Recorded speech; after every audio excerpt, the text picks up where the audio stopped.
Hello भाइयों, स्वागत है आप सभी का दोबारा से चैनल में। तो आज का वीडियो होने वाला है Hyundai i10 Nios की सेकंड फ्री सर्विस का, जो कि 10,000 किलोमीटर पे होती है। तो जैसा कि आप देख सकते हैं, ये हम लोगों की गाड़ी है। बहुत सारे लोगों ने इसका रिव्यू भी देखा हुआ है और इसकी 10,000 किलोमीटर की सर्विसिंग हो गई है। तो उस सर्विसिंग में क्या बिल बन के आया, कैसा हम लोग का एक्सपीरियंस रहा, क्या हम लोगों से बातें बोली गई सर्विस के दौरान पे, और क्या क्या चीज़ें हम लोग को ऐसी पता चली जो कि आपको भी पता होनी बहुत ज़रूरी है। तो उन सभी चीज़ों को आज हम इस वीडियो में डिस्कस करेंगे। और हमारे साथ क्या कहते हैं, गाड़ी के ओनर हैं आयुष भाई। आयुष भाई सब कुछ एकदम डिटेल में हम लोग को बताएंगे कि क्या उनके साथ हुआ। तो चलिए शुरू करते हैं।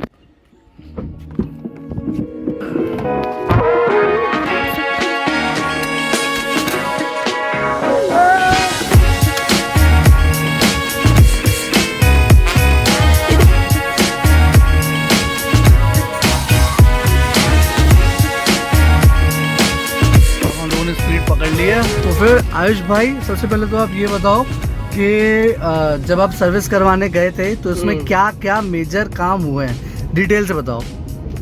सबसे मेजर काम जो थे वो थे इसका। सबसे पहले उन्होंने इंजन ऑयल चेंज किया, उसके बाद में उन्होंने एयर फिल्टर चेंज किया, उसके बाद में उन्होंने सारे के सारे जो इलेक्ट्रिकल कंपोनेंट्स थे उनको चेक किया। ECU का अपना जो भी उनका रहता है टैबलेट कनेक्ट करके ECU से, तो उन्होंने देखा कि सारे के सारे जो इलेक्ट्रॉनिक्स हैं वो साउंड एंड फंक्शनिंग है कि नहीं है। और दूसरी चीज़ रहती है कि जो सारे के सारे ब्रेक्स थे, ब्रेक्स का फ्लूइड चेक किया और ब्रेक्स में देखा कि मतलब डर्ट डिपॉजिट्स वगैरह हुई हैं अगर, तो वो निकाल के प्लेट्स वगैरह जो थी वो क्लीन करी फ्रंट ब्रेक्स की। और पीछे के जो ड्रम्स थे, तो जहाँ पे थोड़ा थोड़ा अगर मान लो मॉइस्चर की वजह से थोड़ा सा रस्ट डिपॉजिट वगैरह हो गया था, तो वो टायर्स निकाल के वो चेंज किया। बाकी wheel balancing and wheel alignment, तो ये जो थे ये मेजर काम थे जो कि हुए गाड़ी में सर्विसिंग के टाइम पे। ठीक है। और ऐसा कोई काम अलग से मतलब बताया गया हो जो कि मतलब एक्सपेक्ट ना कर रहे हो कि भाई ये तो चलना चाहिए था 10,000 किलोमीटर तक, ये क्यों नहीं चला? मतलब ऐसा कुछ काम उसने मेरे को नहीं बताया कि आप ये एक पर्टिकुलर चीज लगवा लो या फिर वो करके। वो फर्स्ट टाइम पे हुआ था जब मैं फर्स्ट सर्विस करवाने गया था, तो उसने मेरे को बोला था कि आप नीचे रस्ट फ्री कोटिंग लगवा लो। हाँ। पर सेकंड सर्विस में मतलब उसे पता ही था कि ये नहीं लगवाएंगे, तो उसने बोला भी नहीं फिर, क्योंकि सेम ही था बंदा जो मतलब मेरा सर्विस मैनेजर था। अच्छा। और दूसरी चीज थी कि उसने मेरे को उसके लिए पूछा था कि आपको अगर मान लो आपकी 4 साल की तो है एक्सटेंडेड वारंटी, हाँ। अगर आपको और ज्यादा एक्सटेंड करवानी है तो अभी कुछ ऑफर चल रहा था उनके यहाँ पे, तो हाँ। एडिशनल 1 ईयर आपकी और एक्सटेंड हो जाती। हाँ। तो कुछ पैसे बताए थे उसने, रेट्स एग्जैक्ट फिगर तो मेरे को याद नहीं है। तो मैंने उसके लिए भी मतलब मना ही कर दिया। मैंने कहा कि नहीं, अभी ऐसे तो कुछ इमीडिएट जरूरत है नहीं। तो वो कह रहा था कि हाँ आप मतलब 4 साल में कभी भी करवा सकते हो, अभी ऐसा है कि मतलब थोड़े डिस्काउंटेड रेट्स थे। मैंने कहा कि नहीं, मतलब मेरे को अभी ज़रूरत नहीं फील हो रही है ऐसी उसको रखने की, तो इस वजह से मैंने वो भी टर्न डाउन कर दिया। और फिर उसके बाद जो टायर जो बदलवा के आप ले गए थे, जो कि स्टॉक कंपनी के हटा दिए थे टायर और ले गए थे दोबारा से, तो उससे रिलेटेड क्या उसने कुछ बोला कि भाई आपने अलग से ये क्यों लगा लिया, वारंटी कम हो जाएगी वगैरह वगैरह? हाँ, मतलब वारंटी के लिए तो ऐसा जो उसने नहीं बोला मेरे को, पर हाँ उसने ये चीज़ बोली कि आपने जैसे टायर को अपसाइज करवाया है, हाँ। तो आपका लॉन्ग रन में जैसे मान लो कि सस्पेंशन आपके जो है वो जल्दी वियर आउट हो जाएंगे। तो मैंने उससे पूछा कि भाई कितने लॉन्ग रन में, तो बोलता है कम से कम 10-12 साल बाद आपको दिक्कत आएगी। हाँ, मतलब 10-12 साल बाद सस्पेंशन खराब हो जाएगा। हाँ, तो ठीक है भैया, समझ में आ गया।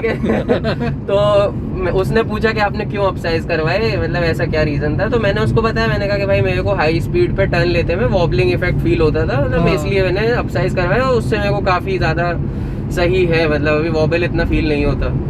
तो उस पर वो बोलने लग गया कि नहीं अरे वॉबल का उससे कोई रिलेशन ही नहीं है टायर साइज से, उसको तो सस्पेंशन हम थोड़े से टाइट कर देते तो वो सही हो जाता। मैंने कहा कि नहीं, अब देखो सस्पेंशन वगैरह अब मेरे को कंफर्ट कॉम्प्रोमाइज करके तो भाई वॉबल ठीक नहीं करवाना था। सही बात, फालतू में मैंने कहा स्टिफ हो जाते सस्पेंशन हैं। अपने स्टिफ करवा के, मैंने कहा हाईवे पे थोड़ी ना रहता हूँ मैं हर समय के भाई सस्पेंशन स्टिफ करवा लिए मैंने कहा मैं सिटी में दिक्कत हो जाएगी, पूरी सिटी में तो हम लोग के स्पीड ब्रेकर ही भरे पड़े हैं। सही कह रहा है। तो मैंने कहा कि नहीं भाई मेरे को वो सोल्यूशन नहीं, मेरे को जितना मेरे को मतलब चाहिए था खुद की सेटिस्फेक्शन के लिए उतना तो हो ही गया ये अपसाइज से, अब उसमें फालतू में सस्पेंशन छिड़वाऊं।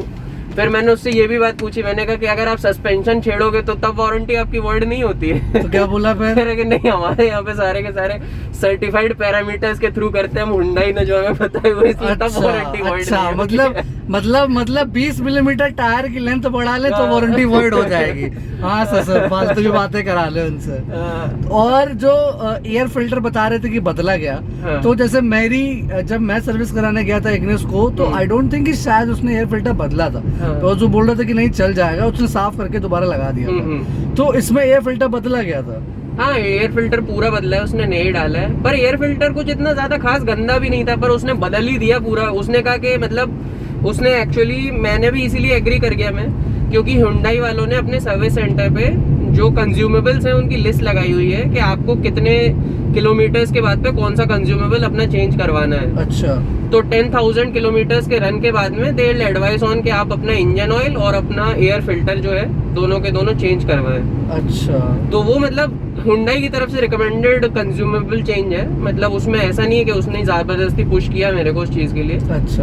पर वो करना लिखा ही हुआ था, हाँ, करना तो ही वो कर था। ही दिया मैंने कहा ठीक है, करवाने का जब है ही तो करवा ही लेते हैं। चलो सही है। और जो वो बोलते हैं इंजन ऑयल कौन सा डलवाया था? इंजन ऑयल जो Hyundai वालों का आता है, मेरे ख्याल से शेल कंपनी थी जिसका ऑयल था। बाकी वो Hyundai ब्रांडेड ही है, तो Hyundai वाले ही शायद से शेल के कोलैबोरेशन में अपना खुद का बनाते हैं वो लोग। मतलब Hyundai वाले प्रोक्योर करते हैं शेल से डायरेक्टली। अच्छा। जो भी है उनका टाई अप वगैरह। और ये बताओ कि लाइक जैसे कि आप 10,000 किलोमीटर चल गई गाड़ी, तो और सर्विस भी हो गई और चीजें भी बदलनी थी जो बदल गई, तो एक तरीके से पार्ट सारे खुल चुके हैं। तो अब बताओ कि कितना फर्क आ गया, मतलब 10,000 किलोमीटर चलाने के बाद और सर्विस कराने के बाद, ये बताओ। ऐसा जो ड्राइवेबिलिटी की बात करूं तो मेरे को एक जो इमीडिएट चेंज लगा है कि वो गाड़ी में पिकअप जो थोड़ा सा है ना, वो उन लोगों ने शायद से आरपीएम अब जल्दी पिकअप कर रही है गाड़ी। अब उन लोगों ने शायद से आरपीएम बढ़ाया है या कुछ किया, पता नहीं मेरे को, पर गाड़ी जो है वो पिकअप जल्दी ले रही है अभी। इमीडिएट जो चेंज मेरे को फील हुआ सर्विस के बाद में। बाकी ऐसे नॉइज वगैरह तो कुछ था नहीं कि जो मेरे को कंप्लेंट हो गए वो सही करवाने के लिए। नॉइज तो वैसे ही हमेशा से कम रहेगा। नॉइज ऐसे कुछ इंटरनल नॉइजेस थे नहीं, बाहर भी मेरे को कुछ ऐसे काम करवाने नहीं था मेजर। अच्छा। तो ओवरऑल मैंने, मेरी गाड़ी वहाँ पे थी 3-4 घंटे, और 3-4 घंटे में ही हो गई सर्विस। मैं करीब 10 बजे के आसपास डाल के आया था। 2-2:30 बजे पे मेरी गाड़ी रेडी थी, पूरी धुल पुछ के पॉलिश वॉलिश कर आके। चलो, पॉलिश के भी एक्स्ट्रा पैसे लिए क्या कुछ? नहीं, पॉलिश के एक्स्ट्रा पैसे नहीं लिए। एक्स्ट्रा पैसे लिए उन लोगों ने ग्रीसिंग के। मतलब वो नट बोल्ट की ग्रीसिंग कर दी सारी? हाँ, सारे के सारे जो नट्स एंड जॉइंट्स एंड आगे के जो थी वो सबकी ग्रीसिंग वगैरह, ग्रीसिंग एंड ऑयलिंग, उसके उन लोगों ने शायद से 300-350 रुपए को चार्ज किए। चलो सही है, ये काम तो खैर बढ़िया ही कर दिया, और क्या। बाकी वो लोग ये भी बोल रहे थे कि अगर आपको चाहिए तो आप W24 करके कुछ है जो वो यूज करते हैं, तो वो आप खरीद लो। तो आप जो है मतलब 350 इधर देने से बेटर, क्योंकि वो उनका ऐसा है कि वो पूरी एक शीशी पूरी गाड़ी में लगाते हैं। उनको पता है सारे के सारे, वो बता रहा था 24 कुछ पॉइंट्स है जहाँ पे वो लोग करते हैं इसको टच, तो वो पूरी एक शीशी खत्म हो जाती है उसमें। अच्छा। तो वो कह रहे थे कि आप पूरी की पूरी शीशी ले लोगे तब भी आपको उतने की पड़ेगी। तो उससे ये है कि आप अगर चाहो तो खुद से भी कर सकते हो जब भी आपको फील हो ऐसा कुछ। तो चलो, ये काम तो बढ़िया है। और ये बताओ कि टोटल खर्चा कितना आया? टोटल जो मेरा सर्विस का कॉस्ट आया है वो है 3,736 रुपए। बिल देख सकता हूँ, मतलब जो बिल दिखा देते हैं सबको, ये आया है बिल। अभी अगर ढंग से ना दिख रहा होगा तो उसका क्या कहते हैं, फोटो इंस्टाग्राम पर डाल देंगे। पे लिखा होगा, ये लिखा है फाइनल प्राइस 3,736 रुपए। ये खर्चा हुआ है। इसमें आया air filter, air cleaner, distilled water उन लोगों ने जो बैटरी में पानी था वो पानी मतलब उन लोगों ने दोबारा से फिल किया, कि मतलब जो पानी खत्म हो गया 1 साल से चल रही गाड़ी तो बैटरी की भी सर्विस टाइप से कर दी उन लोगों ने। और अब इसकी नेक्स्ट सर्विस कब है? नेक्स्ट सर्विस अब इसकी होगी 25,000 किलोमीटर और 2 years, what ever earlier. 25,000 kilometre 2 year, फिर तो सही है आई थिंक। हाँ, मतलब सर्विस रन काफी लंबा है तो थोड़ा बड़ा खर्चा भी ज्यादा जैसे आ जाता है, तो कोई इतनी मतलब वैसे तो ऐसा ही फील होता है बेसिकली कि मतलब मेंटेन रह रही है गाड़ी। हाँ, ऐसा नहीं लगता है कि क्योंकि मतलब बीच में 1 साल में भी तो मैंने कोई ऐसा मतलब इस पे सर्विस पे तो कोई कॉस्ट लगाई ही नहीं, मतलब जेब से। फर्स्ट सर्विस में भी कुछ नहीं पैसा लगा था, 0 पैसा था फर्स्ट सर्विस में भी। ये तो सही रहा, ये तो सही रहा।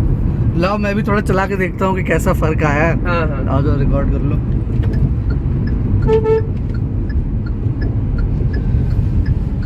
अरे ये प्लॉट तोड़ के कौन घुस गया अंदर? अरे ये तो वही जगह जहाँ गाड़ी चलाई थी। हाँ, जहाँ पे इग्निस लेके आते हैं भाई साहब। प्लॉट ही बना दिया साले ने। और प्लॉट तोड़ भी गया। फ्रस्ट्रेशन में कोई तोड़ के नहीं चला। कोई आया होगा यूट्यूबर शूट करने। ये लो, पकड़ो पकड़ो कैमरा कैमरा ऑन है। अरे वाह, सीट थोड़ी आगे कर लो, पैर छोटे में आ रहा है। हाँ, ये Hyundai का स्टीयरिंग लाइट एंड इजी। मक्खन मक्खन भाई मक्खन। इग्निस के साथ तो मतलब हाथापाई पूरी हो जाती। नहीं लेकिन सही है उसकी अब आदत भी है। इससे लोगों को लग रहा होगा कि मैं कभी यूजुअली सीट बेल्ट लगाता नहीं हूँ चलाते समय, जबकि ऐसा नहीं है। चलो शुरू करते हैं। रुको अरे हाँ, आपका बदल मैं भी।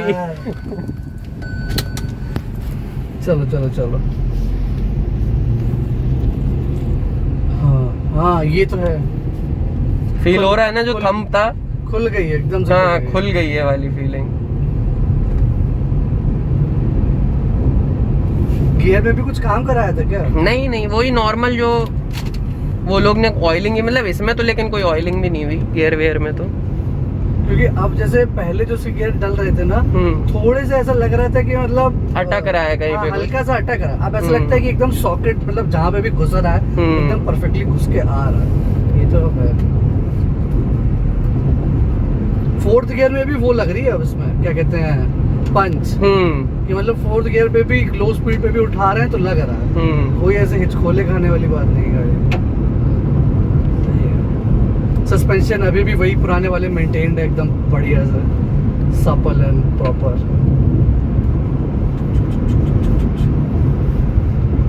वो वाली चीज दिखा देना कि क्या कहते हैं, स्टीयरिंग का जो अलाइनमेंट है, व्हील अलाइनमेंट है जो एकदम सही हो गया। कैसे था कि एकदम बस छोड़ दें स्टीयरिंग को, सीधे गाड़ी सीधे ही गाड़ी छोड़।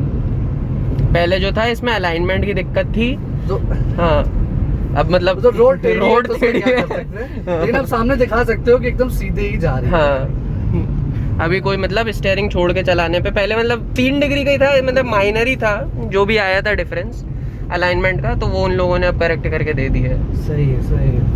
इससे पहले भी एक बार ही डिफरेंस आया था अलाइनमेंट का। वो कैसे आया था, वो कब पता चला था? जब टायर बदलवाने गया। हाँ, जब मैं टायर बदलवाने गया था। एक्चुअली मैं हाईवे पे गया था लेके इसको पूरा, जब मैं यहाँ से अहमदाबाद गया था 1200 किलोमीटर। तो वहाँ पे एक मतलब पर्टिकुलर स्ट्रेच था जहाँ पे बहुत बुरी तरह मेरी गाड़ी टकराई। अच्छा। मतलब रोड पे एक ऐसा, मतलब क्या बोलते हैं, पूरी स्लैब सी पड़ी हुई थी सीमेंट की, जिसपे सीधे 90 की स्पीड पे भिड़ी जाके गाड़ी और उछल के पूरी दोबारा से लैंड हो गई वहीं पे। ये तो मतलब GTA वाइस सिटी। तो उसी समय जो जितना कुछ आया है इसमें, वो चेंज आया था अलाइनमेंट वगैरह में। अच्छा। तो उसके बाद से अभी तो ठीक ही है, मतलब अब ठीक हो गया। पे 3 डिग्री का चेंज आया था, उसने उस समय भी कैलिब्रेट करके दिखाया था जब। तो ओवरऑल क्या कहते हैं, Hyundai की सर्विस से सेटिस्फेक्शन मतलब बढ़िया है अभी तो? हाँ, मतलब सेटिस्फेक्शन तो है ही। वहाँ पे मतलब जो बंदे भी हैं काफी रिस्पॉन्सिव है। मतलब ऐसा नहीं है कि आप जाओगे अनसर्टेनिटी के आपके गाड़ी का नंबर कब आएगा सर्विस का। अच्छा। ऐसा कुछ नहीं है आपको। नहीं, एक दिन पहले ही आपके पास में फोन आ जाएगा कि आपका ये टाइम स्लॉट है, आप इतने बजे आके गाड़ी ड्रॉप कर जाइए। अगर आपको होम पिकअप करवाना है तो उसका 350 रुपए एक्स्ट्रा चार्ज है। अच्छा। तो वो आपके लेके जाके छोड़ने का दोनों का? हाँ, टोटल वो खुद ही लेके जाएंगे, खुद ही आपका छोड़ के जाएंगे। 350 रुपए उसका home pickup charges, home pickup and home drop.